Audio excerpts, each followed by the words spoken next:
সম্মানিত উপস্থিতি, ইতিমধ্যে আপনারা শুনেছেন, আমরা লক্ষ্য করেছি জাতীয়তাবাদী যুব দলের বিপ্লবী সভাপতি, যুব সম্রাট, সাবেক ছাত্র দলের সভাপতি জননেতা জনাব সুলতান সালাউদ্দিন টুকুকে এই সরকার হাসিনা মার্কা ফরমাশি রায় দিয়ে তাকে জেলের অন্তরায় রাখা হয়েছে। ঝিনাইদহ জেলা যুব দলের পক্ষ থেকে আমরা এই ঘটনার তীব্র নিন্দা এবং প্রতিবাদ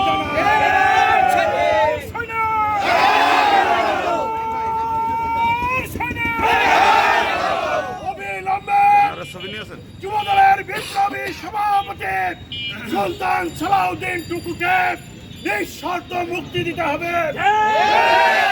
কেন্দ্র জাতীয়তাবাদী যুব দল যে কর্মসূচি ডাক দেবে, সেই কর্মসূচির মাধ্যমে আমরা সুলতান সালাউদ্দিন টুকুকে ইনশাআল্লাহ জেলের দাঙ্গা ভেঙে আমরা তাকে বের করে নিয়ে আসবো।